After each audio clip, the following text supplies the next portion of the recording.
This week in the Enterprise Security News, MITRE attack for ICS, a technical deep dive, 2FIN expand security automation capabilities, strengthen business and security alignment with Threat Connect, Beyond Trust privilege management for Windows and Mac gets an update, re-imaging threat detection, hunting and response with CTI, and more.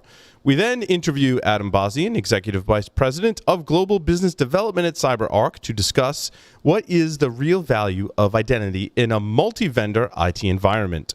In the final segment, we welcome Zack Moody, Head of Global Security and Privacy at AVX Corporation, to talk about how cybersecurity is a mindset that cannot be taught. So stay tuned for all that and more on this episode of Enterprise Security Weekly. This is Security Weekly, for security professionals, by security professionals. Broadcasting live from G-Unit Studios in Rhode Island, it's the show where we talk security vendors and aren't afraid to name names. It's Enterprise Security Weekly. The Viavi Solutions Observer Platform provides SecOps teams a powerful combination of comprehensive data for threat hunting and incident response that includes wire data analytics and enriched flow records. Using pure, unaltered packet and net flow, Observer presents views across the entire IT infrastructure with threat alert features including scope, impact, and advanced traffic profiling. Teams can use automated workflows to dive into high-fidelity network evidence and more quickly resolve issues, minimizing impact on customers, users, and business operations. Learn more about the Viavi Network Security Solution and download free resources at securityweekly.com/Viavi. That's VIAVI. You want to get the right things done for your security program. Sounds simple, but what are the right things for you? What does done mean? And how are you going to get there? Rapid7 realizes more than anyone how hard this can be. While Rapid7's Insight platform offers you industry-leading vulnerability management and detection and response solutions, their focus is on understanding where you are so that they can help you get where you're going. Visit securityweekly.com/Rapid7 to get started. Welcome to episode 185 of Enterprise Security Weekly for May 27th, 2020. I'm your host, Paul Asadorian, joined remotely by Mr. John Strand. John, welcome. Thank you for having me on. Paul, by the way, I love the new Darth Vader sticker. Oh, thank you. Yeah, it's a whole laptop kind of skin thing. Rather than stickering the whole thing up, I decided to go with the skin just to be different. Nice. Mr. Matt Alderman is here with us. Matt, welcome. And talking about different, it's Wednesday, and this is the first podcast of the week. By now, it's usually the fourth podcast of the week. Yes. I don't know how you guys do it. I don't do know. a lot of podcasts. Yes. A lot of podcasts. It's good stuff. Quick announcement before we get started. Join us at InfoSec World, the now virtual conference, June 22nd through the 24th even. Security Weekly listeners save 15% off the InfoSec Conference World Pass or main conference, securityweekly.com/ISW 2020. You can use our discount code. Also, don't forget to join our mailing list and receive our invite to our community Discord server by visiting securityweekly.com/subscribe. And now into the news. Where'd you guys want to start with the news? I say we jump in with CyberX. Yes, CyberX. This was the deep dive, right? Mm-hmm. I like to highlight the ICS one. Yeah, I like to highlight the deep dives, except you have to register for this one, which is kind of interesting. But I do like vendors that are supplying technical information. I like the idea of it being tied to MITRE attack and kind of developing it specifically for ICS, but there's been this really disturbing trend with MITRE attack framework, and it's not really the fault of MITRE at all. It's basically a ton of vendors, and I'm not accusing CyberX of doing this, but a ton of vendors are using the MITRE attack technique matrix as a signature database and making sure that their products can detect all the different techniques that are referenced there. And it's really, really a problem in the industry because those techniques are representative examples of a technique. And most vendors, they just get that coverage for that specific technique base, and then they don't really go any deeper than that. So I would encourage anybody, whenever you're looking at evaluating a product or a vendor specifically for anything associated with MITRE attack, don't take their word for face value that they have 80% coverage of the technique matrix, because most of them are lying, and they're just writing signatures for the examples, not the actual full techniques themselves. It's funny, Paul, you and I just had a conversation on this yesterday about how to appropriately kind of research and test out both offensive and defensive solutions. And what John's saying is very interesting, because we were talking about some of the caveats of, if you only test against the MITRE ATT&CK framework techniques, you may not cover all of those techniques. They're kind of writing towards those specific attacks, and you may be missing a whole bunch of stuff. Yeah, and some of the techniques in MITRE ATT&CK are very generic and can take on many different forms, right? And so, like, you can say that, we test for that, but the devil's in some of the details behind many of those different techniques. Yeah. Like, one of the examples would be just PowerShell execution. Yeah. If somebody's like, well, the attackers use PowerShell. Okay, we can detect anytime anyone uses PowerShell. Great. Well, what happens if they rename it? What happens if they upload and run an older version of PowerShell? There's a number of different ways, or they just do raw C# access through an application, bypassing PowerShell completely. So there's a lot of ways that you have to look at these. And I think it's great that it got people at least thinking and looking at the attacks. But like I said, a bunch of people are like, this is it. This is the whole universe. We detect all this. We're good, right? And that's absolutely not true. So what you're saying is we need a matrix within the matrix, right? We need a matrix within the matrix. Absolutely. Yeah. I agree. Well, that's a lot of work to put. A lot of work. It becomes a cube. Yeah. It's no longer 2D, it's now 3D. Yeah. It's a lot of work to put all that together and maintain it. I think MITRE's doing a great job of some of the higher level techniques, right? But like John pointed out, there's different techniques within the techniques, and those are always changing. And good that people are thinking about PowerShell, right?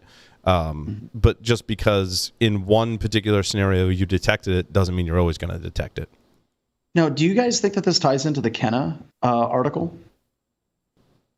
I don't know what they're doing. I don't know what they're doing here. Sorry, I should let Paul or you guys describe the article. No, that's okay. Yeah, I mean, Kenna's doing some cool stuff. I mean, we had them on late last year, and I was super impressed with the way they took in your data and analyzed your data. I think their algorithms are pretty sound. I mean, Matt and I were on that interview, and we both have worked in vulnerability management for a long time. We were like, yeah, that makes sense. Yeah, and they released that as kind of a free tool to do exploit prediction based on that data, which I think is interesting, right? They're looking at what's the probability that a vulnerability is going to get exploited. They use that as part of their prioritization in their solution, which I think is good. What this announcement is, I think this is a shot at Tenable's Lumen, which is more around benchmarking yourself to other people's vulnerability management programs.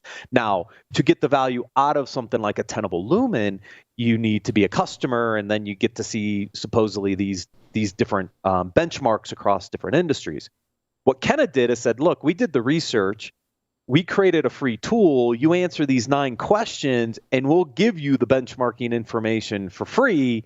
And then you can decide how you want to move forward.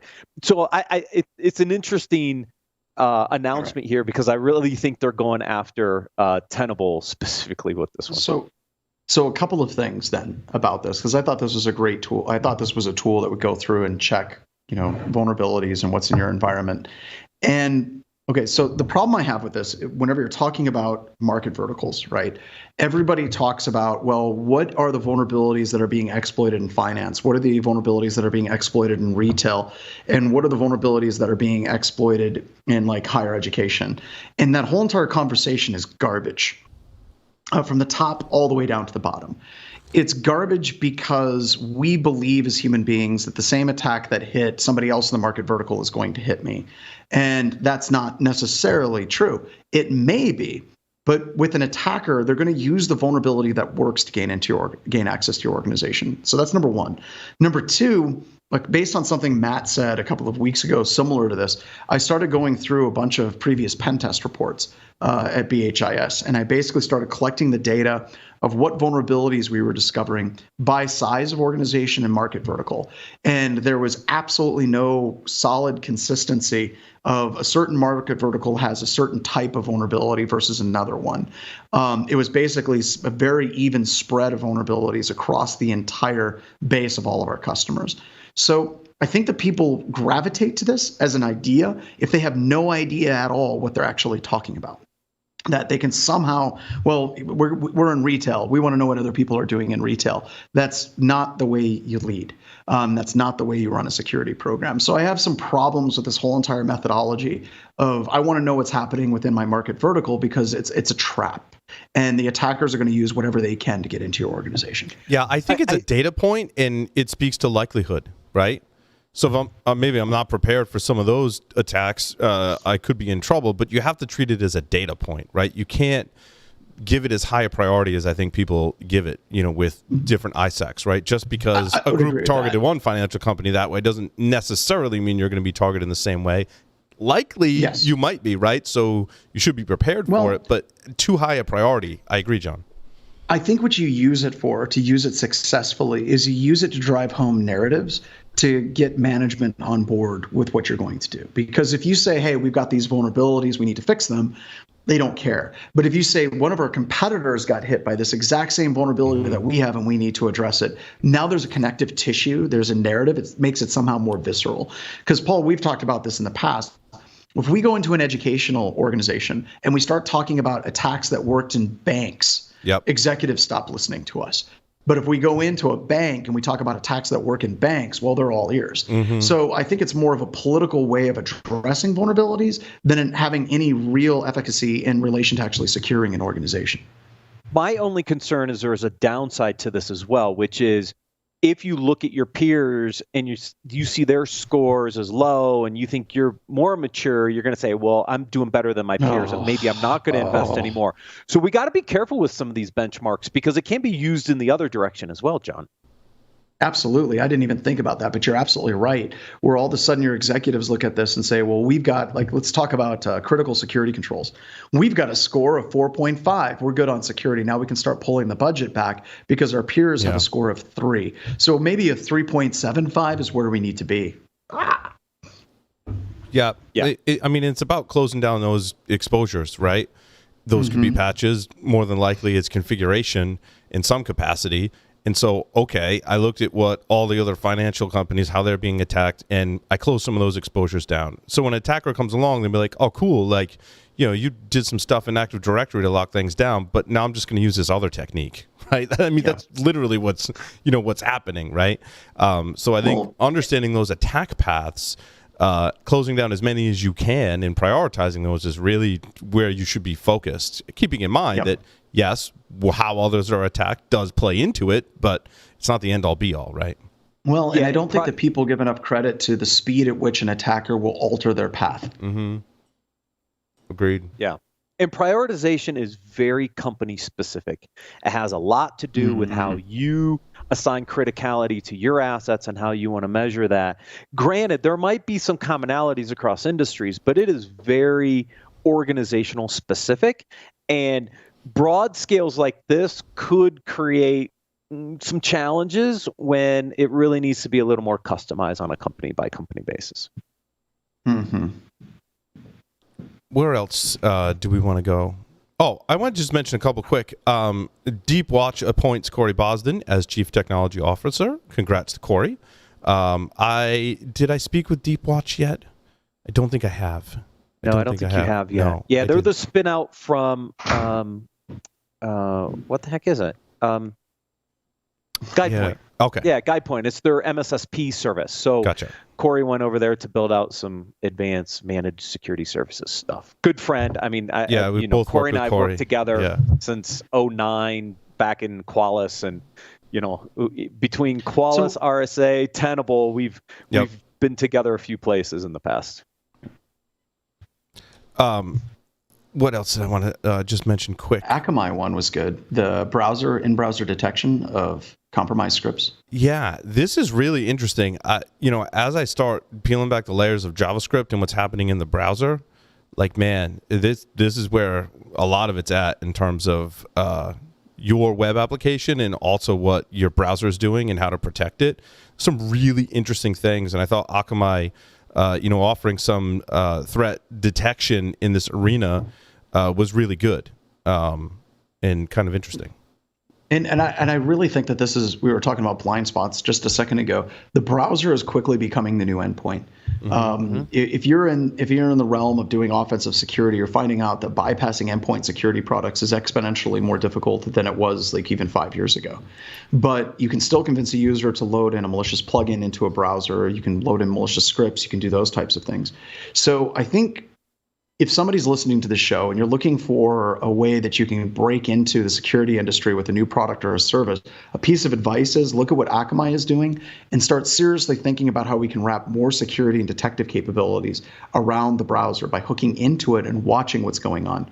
Because as we move to the cloud and bring your own device and all these different things, yeah, the browser is where it's at, folks. That's green fields for a lot of attackers, and I think it's a great opportunity for companies to start hooking more security into the browser itself. And it's the space of bot detection, is really good, and really interesting because we quickly, I think, realized when Google came out with CAPTCHA and then reCAPTCHA that determining if it's a computer or a human and making them like do math or type the squiggly words is a horrible user experience.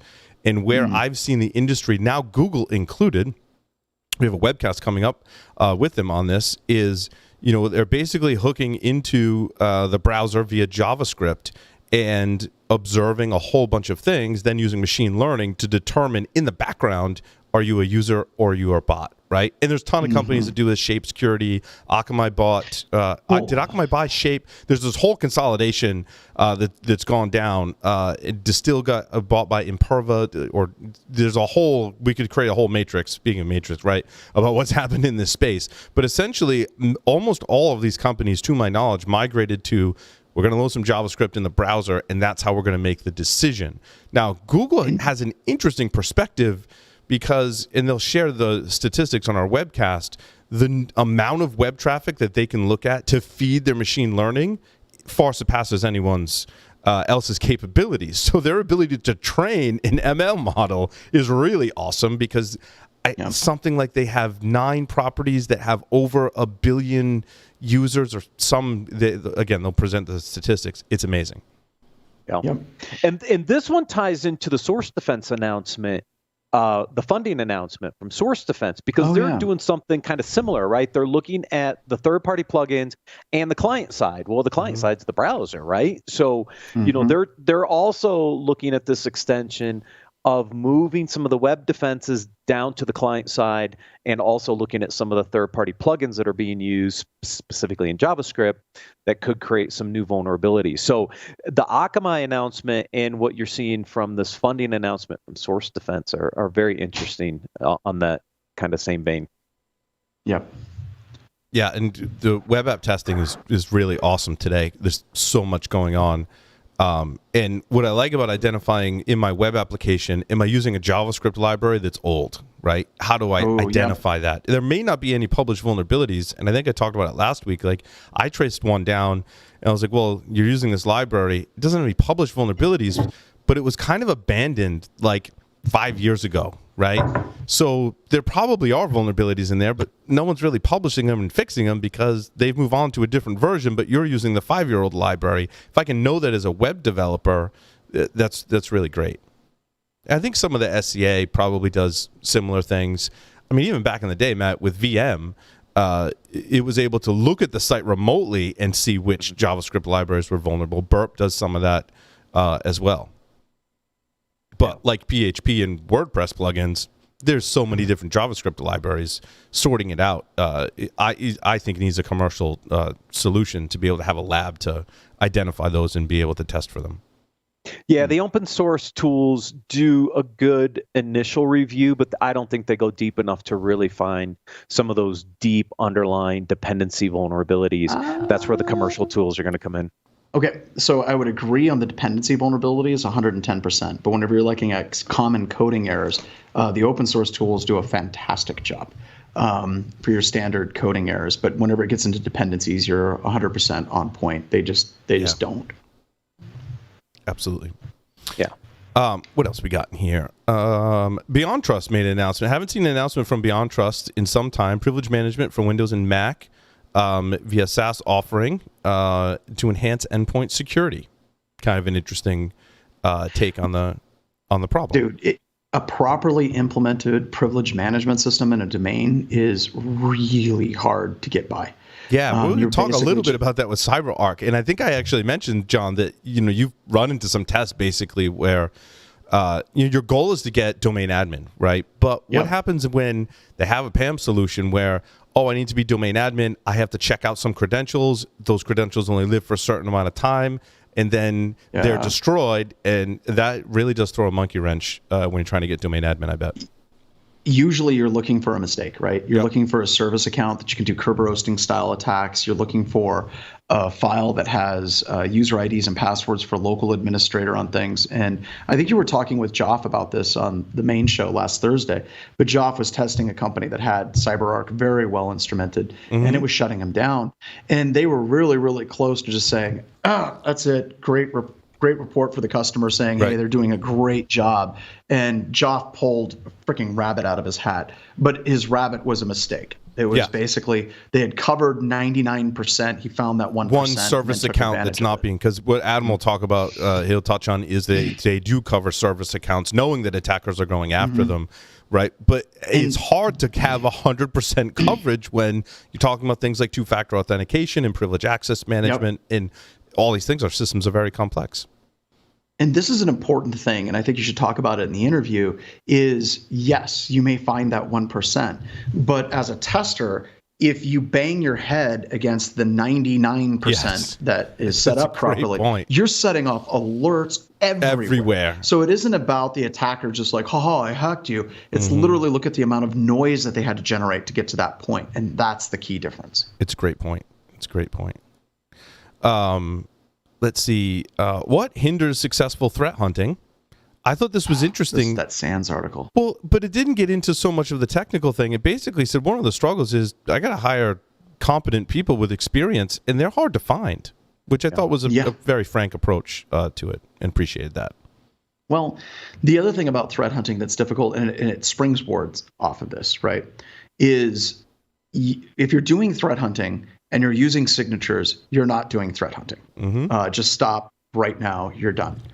If you're doing threat hunting and you're looking for outliers, software that's only installed on a handful of systems, network connections that are weird and anomalous network connections, if you're looking at it from the perspective of outliers, you're doing it correct.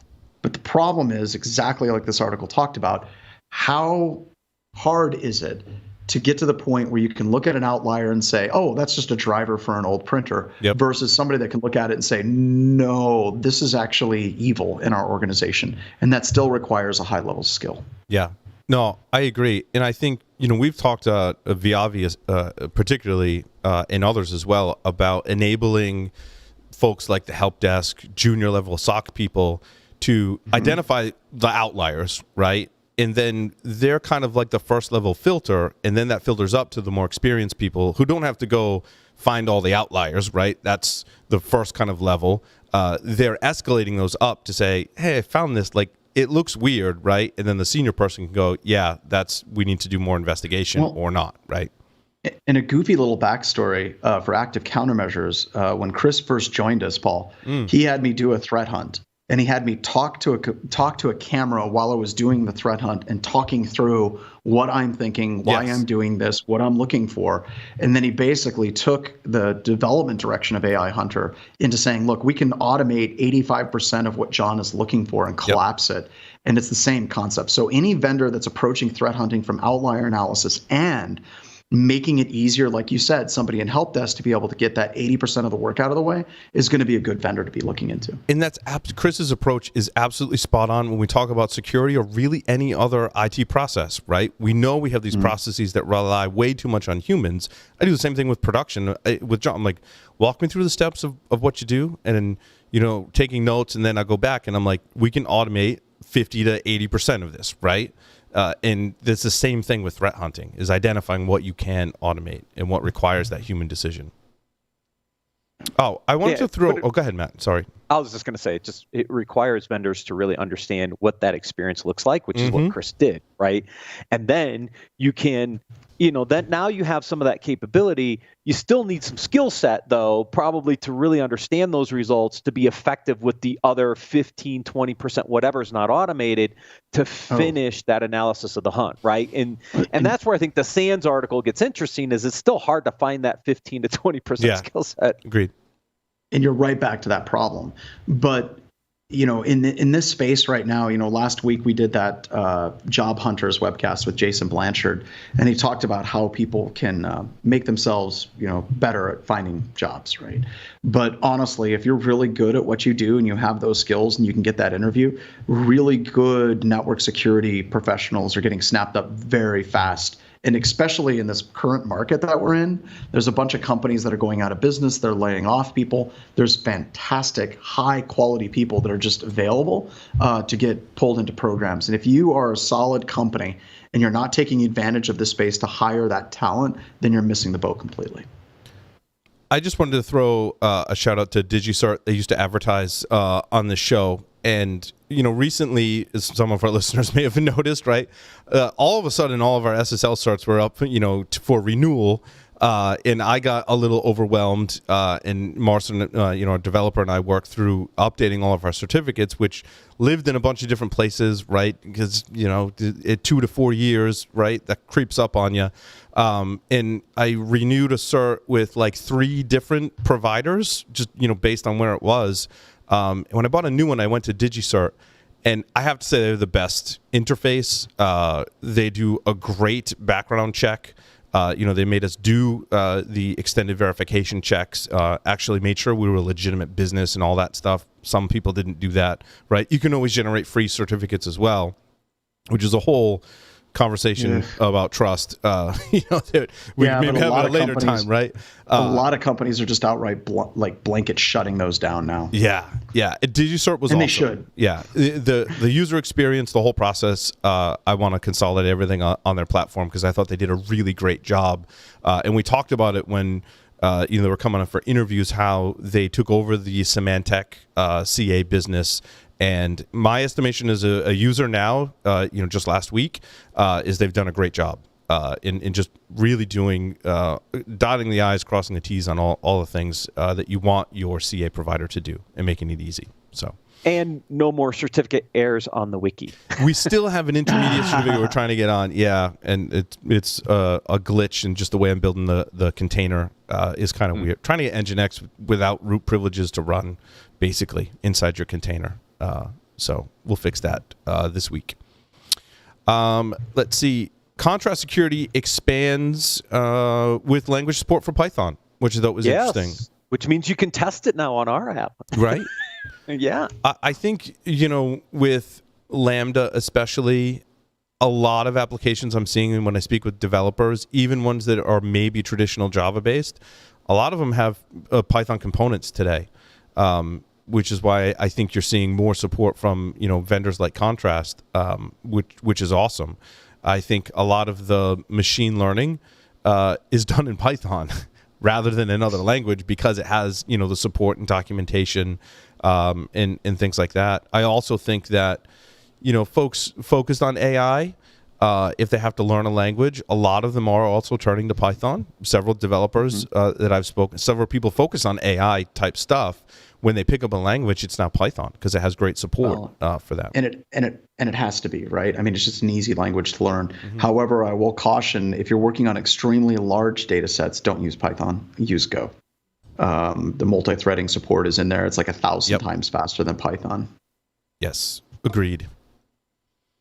And we've done some really interesting discussions on Application Security Weekly, which is on Mondays, around some of the advantages of interactive testing. Obviously, Contrast being one of the leaders in that space. It requires you to build your test cases, Paul, right. Which is a great way to do regression testing as part of your CI/CD pipeline to move stuff into production faster. So just some interesting conversations on ASW around IaaS for those who are interested. Oh, and Fortinet. We've talked about Fortinet in the past couple of weeks. They finally have an article, an announcement. I think that's relevant, right? Securing your SD-WAN, which is technology we've talked about, replacing your traditional VPNs. So they have a timely announcement. Again, their technology is great, and I would definitely consider them for SD-WAN capabilities, for sure. Yeah, this is way better than their next-gen firewall announcement that we covered a week or two ago. You're like, really? Now this is relevant. Yes. Are you seeing, John, in your test, what's VPN looking like today? Right now, we're struggling to make sure that every single test, when we gain access to an endpoint, making sure that that endpoint is either A, a corporate asset, or B, it is also attached to the corporate VPN. We're very, very, very concerned about landing on someone's bring your own device notebook computer, and then gaining access to a home system and a home network, and basically documenting the procedures for if that happens, how we document what we did, how we back up, how we clean it, and how we communicate it with the customer. But yeah, it's absolutely a real problem, no question. I think that was. Go ahead. One more. Just Aqua Security raised another $30 million in around Series D. That was announced late Wednesday after the show last week. And the reason I brought this up is kind of interesting. We've seen some interesting moves in the container security space. Twistlock was acquired by Palo Alto. We talked last week about VMware buying Octarine. Aqua and Sysdig are like the last two kind of independent big players out there. There were a lot of rumors back when Layered Insight was acquired by Qualys that VMware was going to buy Aqua at some point. Well, they bought Octarine. So I'm curious, where is somebody like an Aqua Security's exit?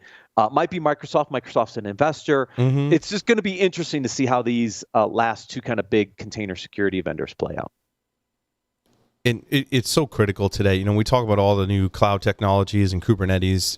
A lot of it, as we've pointed out in technical segments, it comes down to you still have to build a secure container. And so many places don't do that well at all, especially what's open source on Docker Hub. Usually it's really bad the way they build it. And I end up rebuilding it, a more secure and better way. So I think there's a huge space for these companies to play as more things become containerized. It doesn't matter where you're putting it in Kubernetes and wherever, you still got to build that container. Cool. That rounds out the news for this week. Stay tuned. Adam Bosnian from CyberArk coming up next.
Detecting and responding to threats in the cloud is harder than doing it on-prem. Even when you do have the visibility you need, legacy security workflows weren't designed for the speed and complexity of cloud environments. Cloud-native security solutions from ExtraHop are purpose-built to spot threats across the hybrid attack surface, provide detailed investigation steps, and help you automate response. Request your 30-day free trial at securityweekly.com/ExtraHop.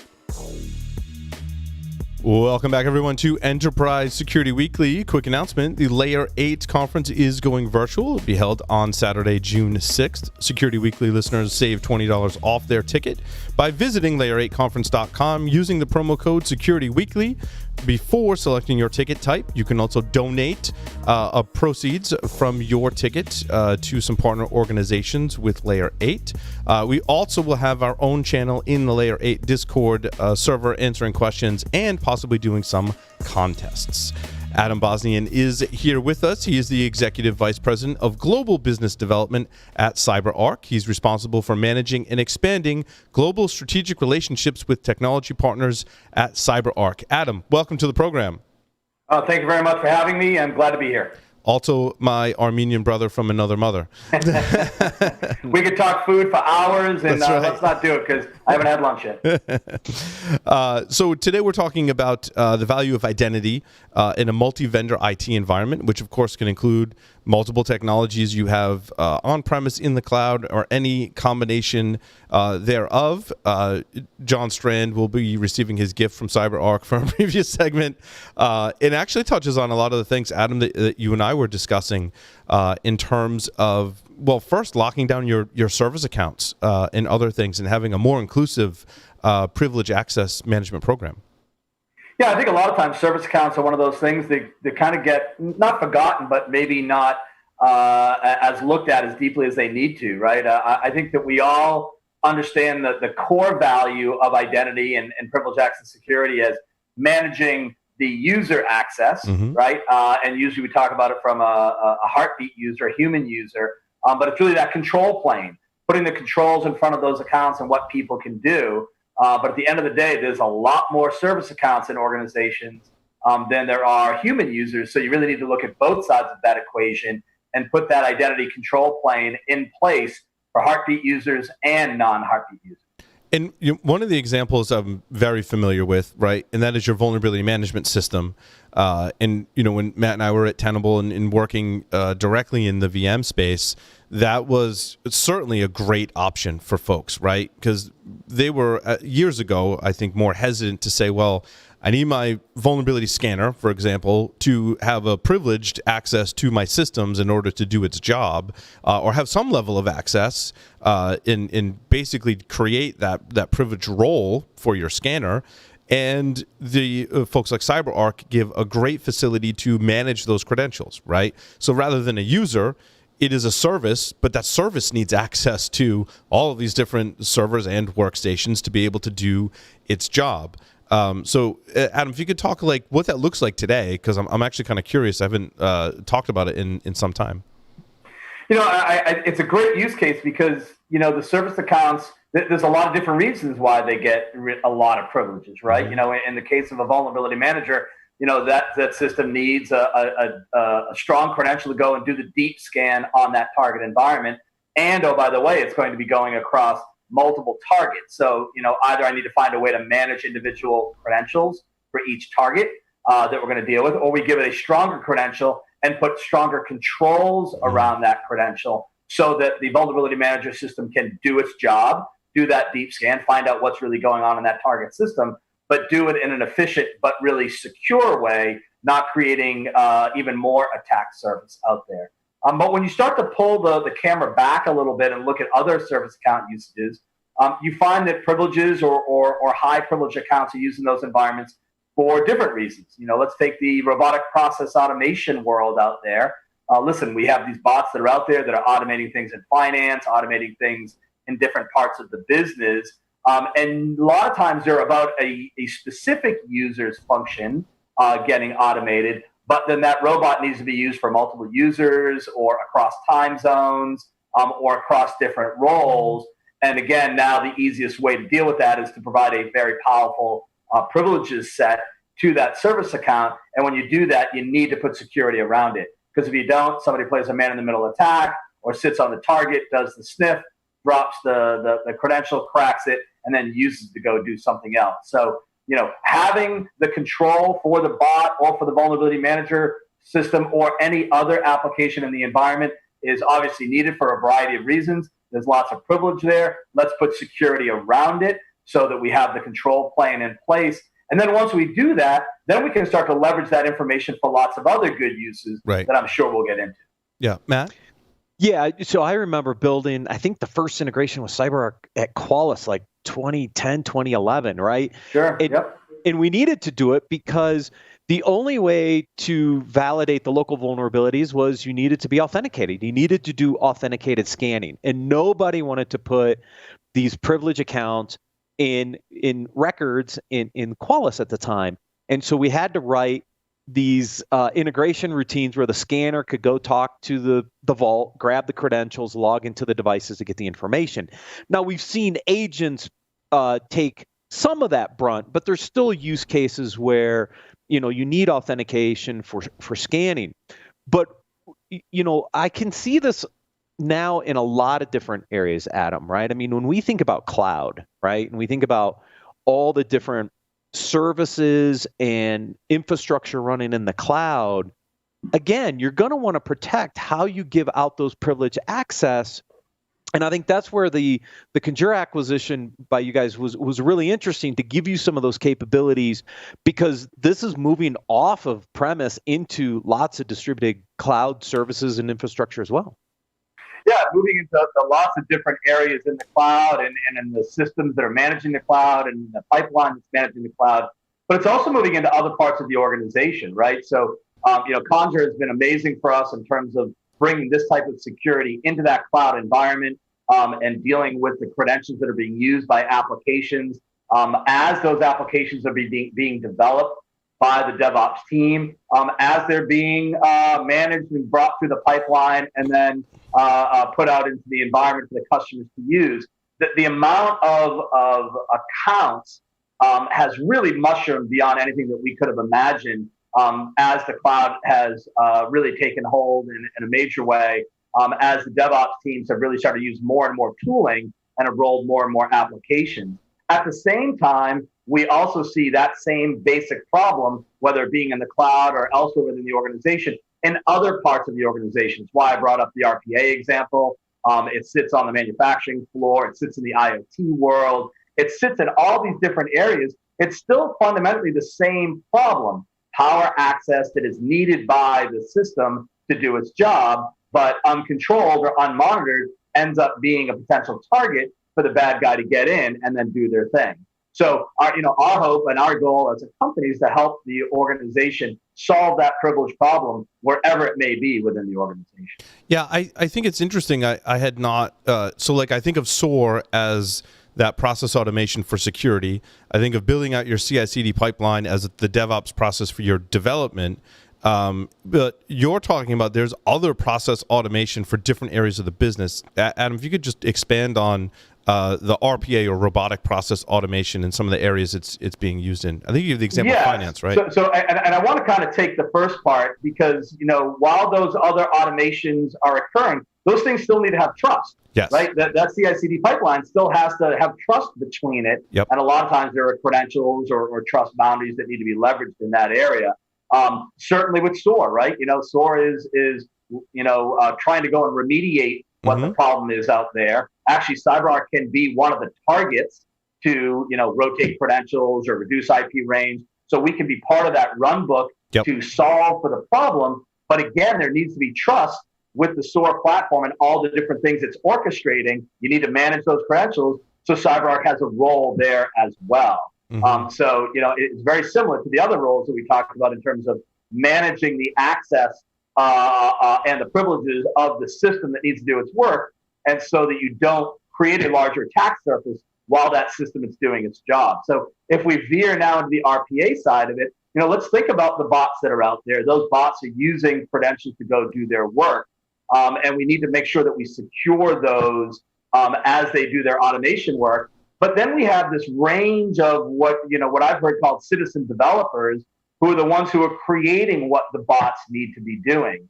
And very often they're working through a console. So in a lot of ways, the console construct, whether it's in the RPA or cloud console or wherever, that has kind of become the new domain admin for where the bad guys want to get to. Because, imagine if I crack a robot's credential, I now have control of that bot and maybe any other bots that are using that credential. But if I crack Adam's access to the console that's managing all of those bots, well, gee whiz, I can create havoc, right? I can create new bots. I can program bots. I can delete bots. I'm God on that bot platform. Right. So you need to look at both sides of it, both where the automation is happening, but also how that automation is created and managed, and secure both areas. And then ideally now pump all that information back into your threat information systems, into your Splunks of the world, even into your governance solutions as well. Yeah, because going back to the vulnerability management example, I would advise folks to, if you have scans running in a certain time window, right, during your maintenance period, then it should only be able to pull credentials during those time windows. Do you find people using time as one of the kind of guidelines for credentials? But both time and amount of accesses that are allowed in that time frame. Yep. And if there's an issue or they've gone outside of that, then block it. Certainly just in time has been part of that in terms of really making sure that it's only provided as needed. That's something that the industry is moving towards a little bit. But then I think if you take the lens in a different direction, and now we have the control there for the vulnerability manager credential usage or the RPA credential usage or that console usage. Now, if we start looking at it in terms of, okay, let's take that data and pump it up into the governance system. Yeah. Now the governance system is no longer just looking at what Adam has rights to and the full picture of what Adam has rights to, both privilege and non-privilege, but it also sees what the RPA has rights to and can control for that and say, hey, it should be finer than that. Hey, the credential they have allows them access to 1,000 machines. It should only be for 20 machines. Let's work on that and put the right policies in place.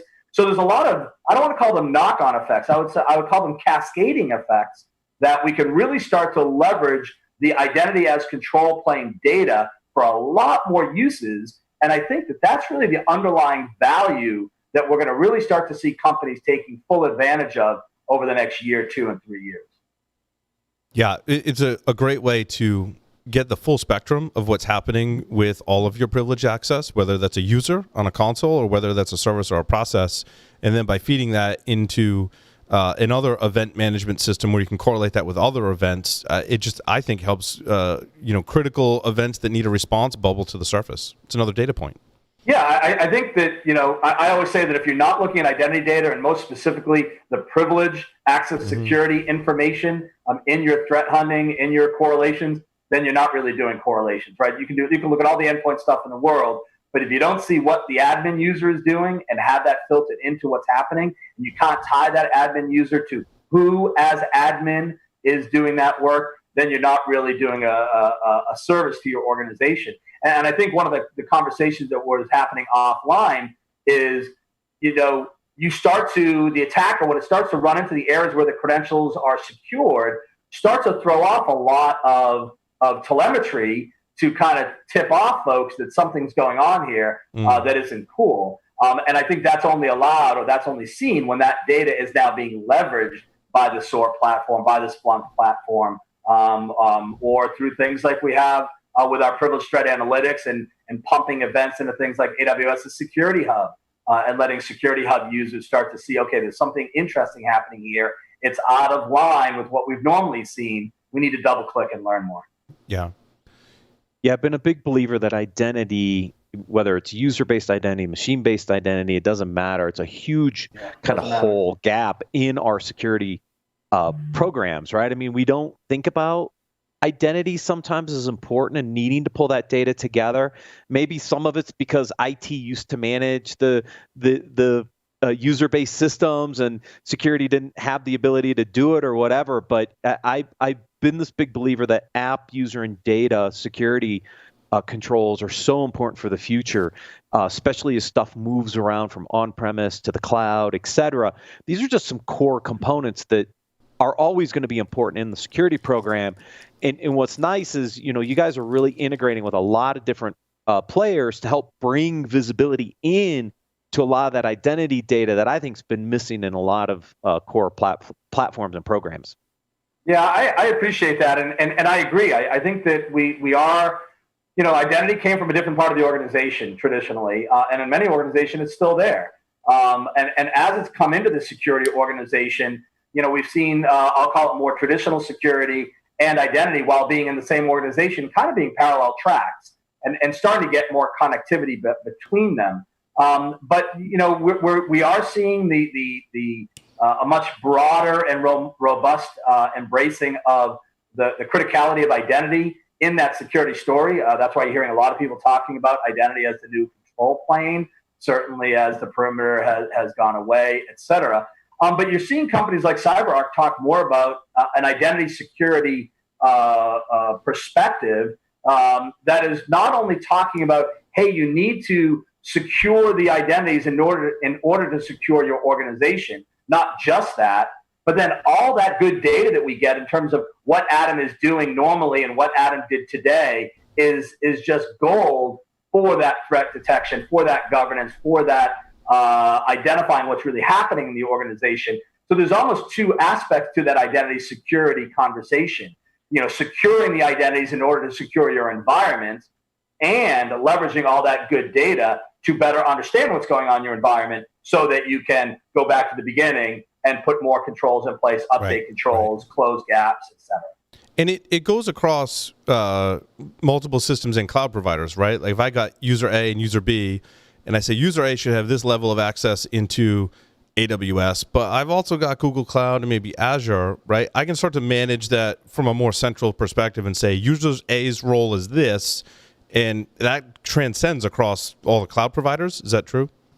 Yeah, I mean, listen, we focus on the enterprise folks, and the enterprise folks are frankly everywhere, right? Mm-hmm. When we talk about a company, I don't think there's any company that's only in one place on-prem. Mm-hmm. Everyone's hybrid or all in the cloud, and they're in multiple areas of those environments. And you need to look at those privileges across the board. And I think that's one of the reasons why we have so much success in the enterprise is that companies do want to look across the environment, across where the user may be going, across where any user may be going. And so while there may be native tools here and there that can solve for a problem in a specific area, giving yourself the bird's eye view of what's happening, and then going back to what I said earlier, leveraging that data to go back into the systems to do better detection is going to give you a much better result at the end of the day. Absolutely. I've seen a lot of new solutions popping up in the space to deal with, trying to understand behavior, et cetera, but they're kind of point solutions, right? And I think what's interesting with some of the acquisitions you guys have done recently and in the past, you're going to start to pull a lot of capabilities together to give a lot more visibility into the broader identity story. And I've always felt that was going to be an important part of where we're going to continue to transcend into, is that those players that can give more visibility across identity, both privilege and non-privilege, will have advantages in the future because we need that visibility in order to protect these environments. You need that, absolutely, and you need that visibility and the controls in place, right? And I think that's really what we have been focused on from day one. We feel that we solved the hardest problem first, which is focusing on those fully privileged users, right? Those folks that are leveraging the shared accounts, the service accounts, those full privileged types of capabilities. But I think moving forward, you're going to start to see us and others talking about really the range of users have privileges. It's just a gradation. It's a shade of gray about how much privileges I have in this context versus another. So it'll be less about privileged users versus non-privileged users, and more about the privileges that users have, and how do we not only have visibility over those privileges, how do we also put controls and security around those privileges, and then how do we leverage all the goodness that we've just done to do better detection and response. It's really, again, that cascading effect that brings, I talk about as 1 + 1 = 11 into the organization. You have asset A in the organization, you have asset B in the organization. They're delivering value A and B, but when you start to add them together, they deliver more value together, and the data that comes out of them can deliver value down the chain. So it's an exciting time to be in the environment. I think we're seeing a much more broad adoption of that identity as a control plane, as the new perimeter throughout the environment. There's a lot more places that identity is happening. There's a much greater proliferation of identities and types of actors and types of privileges. And I think it's a good place to be, and that's why I love working at CyberArk and working in the identity space. Adam, I had a hard enough time getting 1 + 1 = 3, and somehow you got it to 11. So I need to see the proof on that one, buddy. It goes back to something binary, I guess, right? It's all one somewhere along the line. So I'm gonna say that and stick to it. Adam, Matt did mention some acquisitions by CyberArk. Of course, recently, probably a burning question in our audience's mind is the recent acquisition of Idaptive. I know there's no news you can talk about. We understand as we see companies, mergers and acquisitions all the time. But that acquisition did happen, and everyone's obviously excited about it. Yeah, and we're definitely excited about it. I think it's a great organization, great folks. We're really glad to have the team on board. And I think it really starts to talk about that, or starts to show our travel along that identity security road that we've been talking about. Because at the end of the day, we think that there's a lot more to be done around privilege as it is, and around those traditional use cases. Listen, MFA has been part of the traditional privilege use case all along. You need an MFA in front of the vault to know who is accessing or wants to access something. That's part of the value chain that we have not been able to capture in the past. And now with Idaptive, we have that ability to capture that.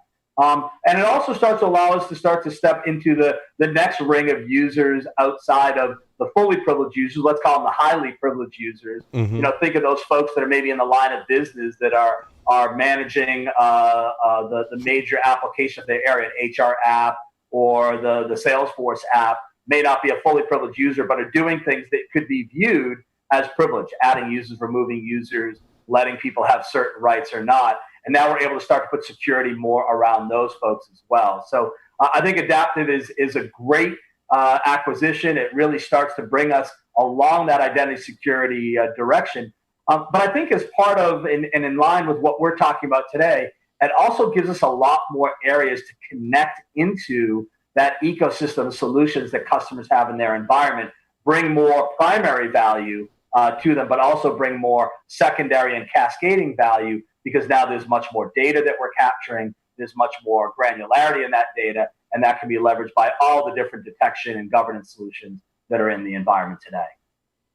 Fantastic.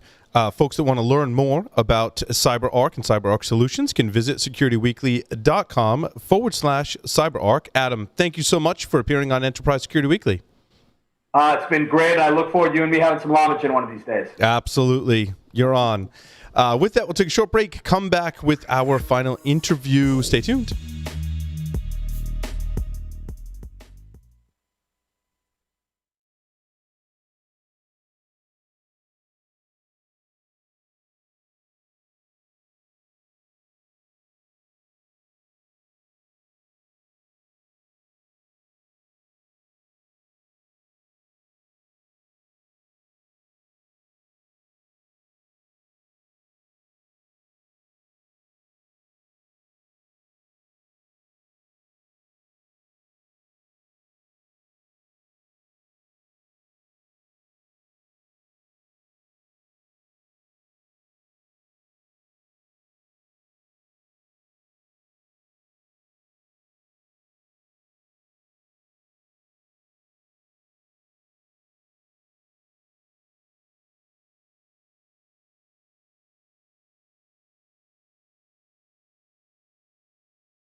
Today, every business is a digital business. Most of us are migrating workloads to the cloud, adopting DevOps tools, rolling out RPA software, and supporting a remote workforce. While opportunity is great, so is the risk of advanced cyber attacks. Many high-profile breaches start with a compromise of privileged credentials. CyberArk is the #1 leader in privileged access management. Talk to CyberArk today to secure privileged access for humans and machines across hybrid and cloud environments and on endpoints. Learn more at securityweekly.com/CyberArk and stay one step ahead of the attackers.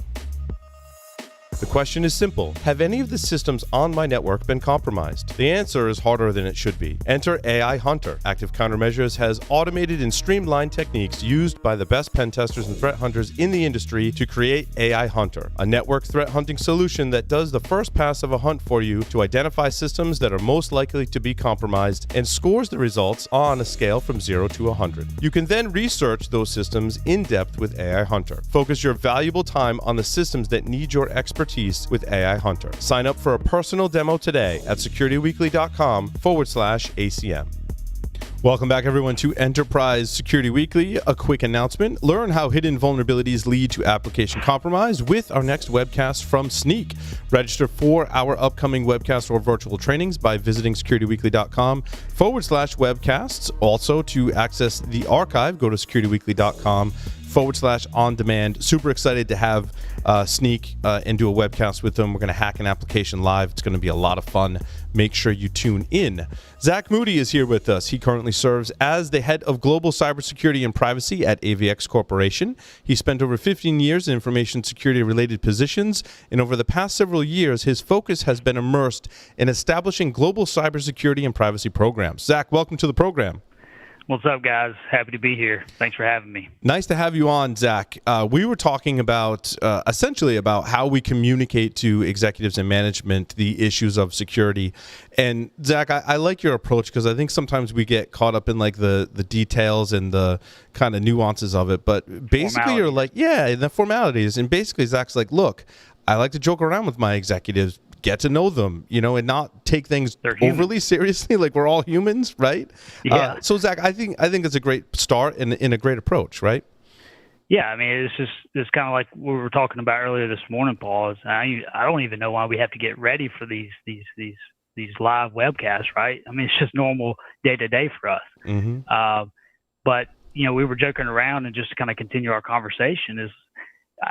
I go to executive meetings and I say, hey guys, the only reason why I wear a sport coat sometimes is just so you guys take me seriously, right?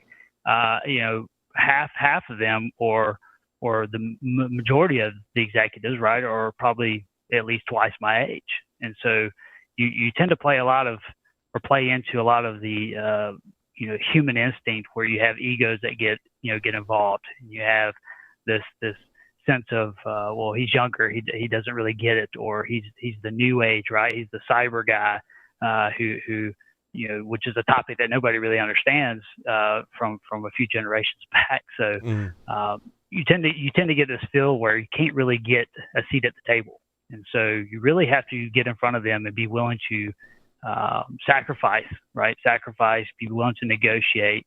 You got to have thick skin, right? You got to have some humility.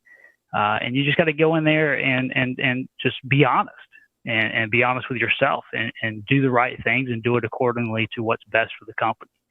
Yeah, and I think I think your board probably trusts you not because you put on a sport coat, right, but more because of the honesty, integrity portion, right? Correct. You're not doing a lot of I think a lot of us can fall into a trap of doing a lot of hand waving, a lot of FUD, right? Like you should be worried about this, right? Definitely don't do that. Yeah, we can't do that. We have to be honest and frank with the board, right? And in the language they understand as well. Sure. Yeah. I mean, you can get trapped into that FUD concept, right? Mm-hmm. Fear, uncertainty, and doubt. And I always, there's a joke with a running joke with our chief operating officer, Jeff. He tends to, when he sees me in the hallway, he says, "Oh, Zack, what bad news you bringing us today?" Right. And it's a joke, and it's a joke that we have between each other.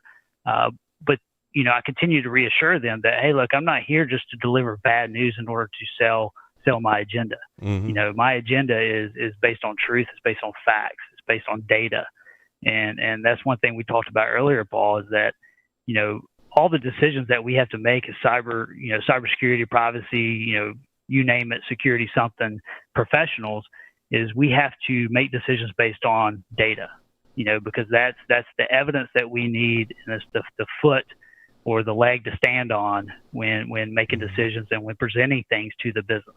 Yeah. Matt? Yeah, and I think what's interesting, Zach, is you have to understand your business, right? In your case, you're a manufacturer, pretty distributed. You're not necessarily going to come in and deploy what you would at a financial organization, right? I mean, you have to understand the differences about how your company works versus maybe some other company, and build a program that's applicable to the business requirements. And I think that's a challenge for some and people. data that's applicable, right? Like Zach talked about bringing data. I think a lot of us tend to bring data from outside sources, right? What Zach talked about is, we bring data from the internally, right, and present that data in a way that people can understand. Yeah, and the thing is that there's no one program that fits everything, right? I can't pick up this program that I've built, right, and go take it and throw it into maybe the education industry or financial industry, right? There's always going to be elements that have to be modified or modified to be accepted into that business, right? Every business is unique, and so there's never going to be that one model that fits all. And I think that's one challenge that a lot of people, run into. And the other thing is that, I can't do this by myself. And so if somebody else is writing the policies, if somebody else is tackling objectives that I feel like I should have my hands on, who cares, right? Because I'm being held to a standard, or being held accountable for the security of our company, right? And our business, our data, our interest, intellectual property. So as long as the goal is being met, who cares who does the job? It's a team effort. And that's another thing, is that you have to have business buy-in from every angle. Right. And you don't want security to be that shim, kind of what you're alluding to, right? I don't want to be the wall that everyone has to either go around or poke a hole in, right? Because I want to feel important. What you're saying is, if other people are doing a good job of protecting our intellectual property, that's great. I don't have to be a shim, in their business processes to feel good about myself that I'm doing security. As much as we believe in, security, cybersecurity should be separate and report outside of IT, right? And that shouldn't be discussed with hard feelings or anything like that. It's really purely from a standpoint of there are a lot of conflicts of interest there, right? Mm-hmm. So if I'm pushing up or presenting the idea of to reduce risk across the organization with something that interferes with the IT's agenda, right? Mm-hmm. They have the upper hand. They have the say so. So the first thing that really needs to be established is a committee, an executive committee that's involved from various parts of the business. That way you can get some buy-in, right? So there's some accountability there. Mm-hmm. Affecting change isn't just trying to work with one group or one person to get them to do things more securely, right? It's got to have buy-in across the whole organization. Yeah, and real quick, going back to that comment is what I'm trying to do is allow these IT groups across the world that have been doing their job for years, right, mm-hmm. decades before I've gotten there. Why try to take it out of their hands? Why not just empower them with the solutions that we feel like meet the needs for the organization? Take mm-hmm. antivirus, for example. Antivirus does not do anything anymore, right? You can get the free Windows Defender out of the box. It doesn't mm-hmm. good enough of what antivirus has done for years. You still need it. But you need something bigger, right? You need EDR, something that's going to monitor behavioral, right? So replace it, but give them the ability to manage their environment like they have this whole time. And then we sit on the outside and audit, right? We sit as advisors. I always tell my team, we are the consultants to the business, mm-hmm. And Paul and I were talking earlier is that CISOs really need to understand that they are a technical advisor to the business, technical advisor to the CEO. That's it. I mean, they are there not to be, they're there to be a business partner. And that's one thing that I'm very passionate about. And again, I don't think it requires an MBA. I think CISOs need to be technical first, and I think they need to be the experts in their field. They don't need to be business experts. I think the business and more businesses need to understand that, and they need to take the time to educate their CISOs and get them the business training that they feel like they need. Matt? Yeah, Zach, I'm curious about the physical security side because you have all these different manufacturing sites. I assume the plant managers are also part of this executive kind of group because I don't know how much of the physical security aspects you own in the CISO role. I've seen variations here, but I mean, you've got a lot of physical aspects here with plant managers that also have to be managed as part of a broader security ecosystem or program here, right? Yeah, so I don't own physical security outright. That is something that obviously I'm tied into in a lot of angles in a lot of ways, and I can see in the future that probably will fall underneath my scope completely. But you're exactly right. I mean, plant managers they're the boss, right? And for years in this distributed environment, everything flows through those plant managers. Plant managers are responsible for that product that they're producing. They're responsible for how efficient, how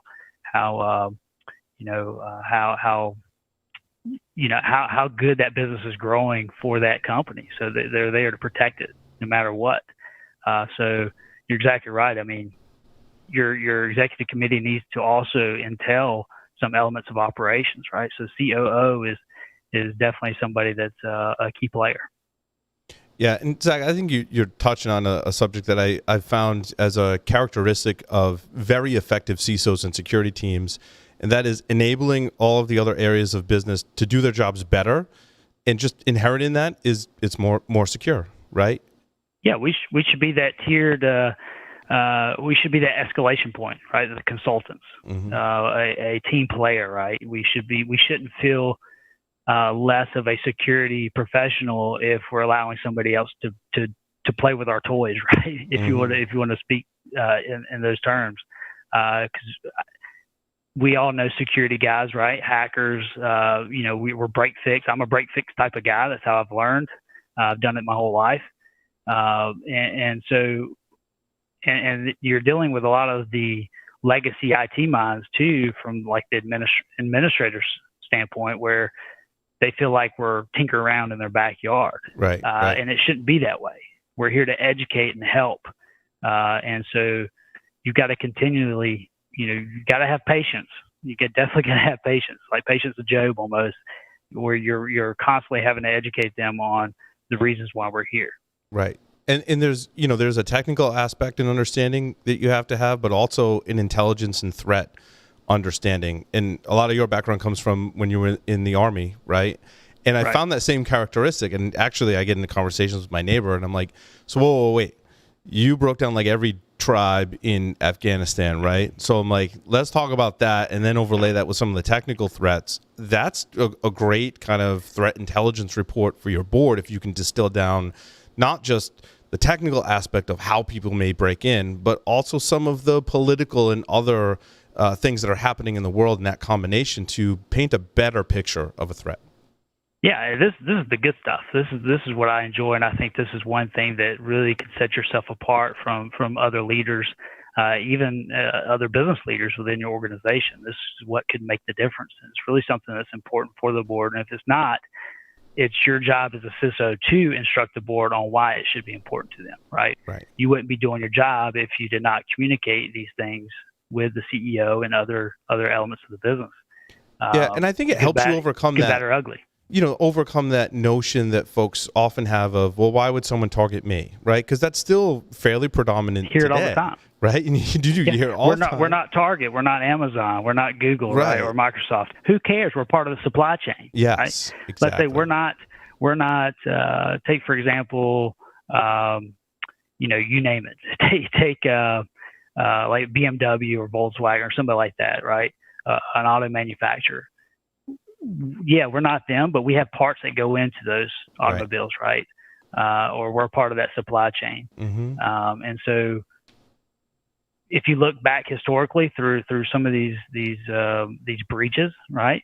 What they've started to term accidental breach, right? They may be targeting, they could be targeting or working their way towards the bigger player, right? The BMWs, the GEs, right? But along the way, they're collecting data on some of the other suppliers, right, and some of the other vendors and third parties that we may be.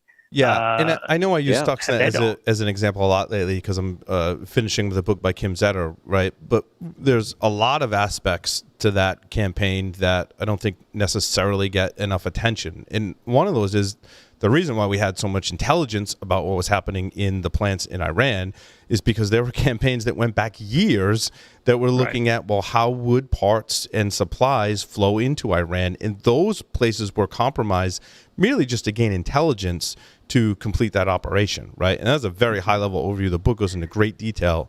And some speculation, right? Because we don't, no one's going to officially speak on, or not no one, but few are going to officially speak on some of those subjects. But when you start to put all the pieces together, you're like, yeah, like anyone can be a target because you might have a piece of information that's playing into a larger campaign.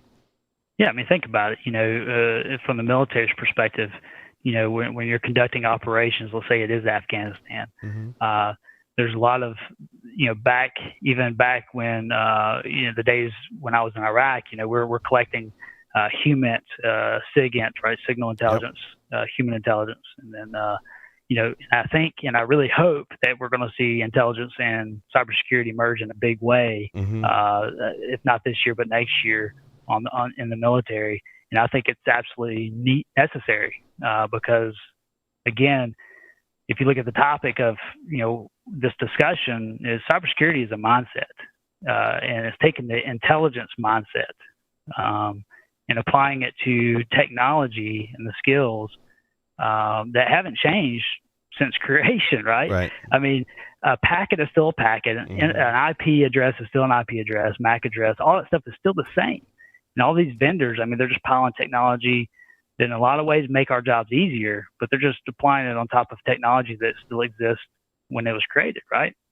And so cybersecurity, again, is the mindset. You got to have the mind to take the data that you get regardless, right? These systems and these technologies, they're creating data, but how do we view the data? What are we actually looking for, right? And so I really challenge my guys and the business to help us develop, I'm not here to talk about vendors, but I like Splunk's concept. Once I learned it, it was very, it works for us, right? It was easy for me to understand, even though I was very intimidated about it at first. But it's the common language, right? It's a common information model, right? And so building out that custom to your business, right? That's where you're bringing that intelligence and you're matching it with the security and the mindset, and that's when you're going to get that threat package that you really need. Yeah, and I also think there's education for executives as well that think of threats differently without the cyber aspect, right? And we really have to combine those technical aspects with some of the more traditional threats and explain that in a meaningful way. Which is different, and tools do help that, but there's you got to bridge that gap of we've seen it, false flag operations, right? Those have been happening, like you said, since the beginning of time, right? Now they happen slightly differently in the cyber realm, but it's still the same thing, and it's still potentially a risk to the business depending on the business. Correct. I mean, what's your threat model, right? And again, one threat, and of course, the media is the media, mm-hmm. And in today's world, we get information thrown at us. It's unbelievable how much information gets thrown at us on a daily basis, and we're expected to do magic with it. The thing about it is you got to cut out the noise, and you got to and you got to look through, and you got to challenge yourself and discipline yourself and your teams to look beyond just the headlines, right? Right. And that's where executives tend to focus. I mean, look at the attention Zoom got, right? Was that? Oh, it's crazy. Should that be the top thing on everyone's mind in terms of the threat that Zoom poses, and right? Probably not. Perfect use case. I mean, I'm still running into challenges to where they're wanting to cut out Zoom from our environment, and there's no justification because the same principles apply no matter what the technology is. Right. You just because let's say it's secure, regardless of whether it's Zoom or not, but let's say it's secure today rather than yesterday, doesn't mean you should act differently, right? You should still treat and be careful about what information you're sharing across these platforms because it's still sitting on somebody else's server, even if it's Microsoft or Google or, that's the whole concept of cloud. It's somebody else's environment, and you have to keep that in mind. And Zoom, that's a whole different topic of discussion. And I've got my opinions there, but some of it's keeping the board focused too, right? Yeah. Absolutely. And the thing is, you got to cut out that noise, and you have to take, just because Adobe has a massive, let's say, vulnerability in their encryption protocol or something like that. They always have some massive vulnerability in at least one of their products. Right. So it's perfect use case, right? And as sexy as that sounds and as awesome as we want to dig into it, just as much as I love dissecting malware, right? As cool as that is it meaningful, right? I mean, I still do it on the side to keep up with my skills and things like that, but does it even apply to our environment? Yeah, exactly. Yeah. So cut it out, right? So create your own risk metrics. So if this comes into our environment or we see this in the headline, well, it's like, why are we even getting this? Because we don't even have Adobe in our environment, right? Right. So that'd be the first red flag. So just cut it out. And the other thing too is that could be a risk in just the U.S., right? Yeah, but if you have operations in Asia and Europe, it may not be a risk over there. So you have to be smart, and you have to be able to spin the data. I know my guys are probably watching this, and they're probably like, "Oh, here's Zack on another tangent, right?" He won't ever shut up. But it's all about spinning the data. I want to be able to look into our environment and be able to pull metrics on a specific location, a specific person, right? Everybody's an asset, everybody's an object, and every object needs to be measured. And so again, the data is all there. It's just how you think about it. It's the mindset. Yep. And then translating that to your board is correct. Probably most often the challenge, right? Oh, absolutely. Absolutely. Again, that's why I have the sport coat, right? That's right. I love the sport coat. Any final tips, Zack, on speaking to your board management about issues of security? I know it's one of the probably top challenges that many of us have in security. Yeah. So again, be real, be human, and understand that they're wanting to be treated as such. A lot of people are fearful to speak to them. Again, the formalities, right? One, I'm very thankful and blessed that they allow me the opportunity to just walk down the hall, be able to have the open door and have the communication when I need it. But don't be scared to go toe to toe with your CEO to say, "Hey, I cut your account off because of X, Y, and Z, but I'm here to help you get it reestablished." Right? Don't be scared to have those conversations because again, that's why they hired you, right? So you constantly have to. Don't fall into the traps, but be tactful, right? And have a sense of humor, and the biggest thing for me is admit your faults. Admit when you don't know, admit when you're wrong, admit if you've messed up, because only then can we start to move forward. But right? I think that's an important point. Admitting things that security can get in the way. Right. And admitting that, I think a lot of us try and brush that under the rug, to get security done. Certainly I've been guilty of that in the past, but that balance between security and usability is always going to be there. And I think you're right, Zack. Being honest about it is get it out in the open. And allow and get feedback. I mean, I reach out to people and it probably drives them crazy, but it's like, hey, I put people in pilot groups all the time, and I'm sure they get frustrated, but that's how. I'm okay taking the heat because that's how we make our systems better, right? Because we want to be an enabler, a business partner, and not an inhibitor. And that's the whole concept and why people are trying to push, which I love. It pushed the topic of security first, privacy first, Because if you bring us into the picture at the very beginning of these conversations or before you make an M&A or purchase something, right, we can protect you from buying a breach, you know, as the saying goes. But if we're in the conversations and part of the project at the very beginning, then you're reducing the risk of us being a roadblock later on down the road. Yeah, that's a great point. That's the whole reason why that concept exists. Well, Zack, thank you very much for appearing on Enterprise Security Weekly. It was great chatting with you. Yeah, absolutely. And I'll be back on next week, right? Absolutely. Zack's going to be a regular. Thanks again, Zack. With that, we will conclude the show for today. Thank you, everyone, for listening and watching. Thanks, Zack. We will see you next time on Enterprise Security Weekly.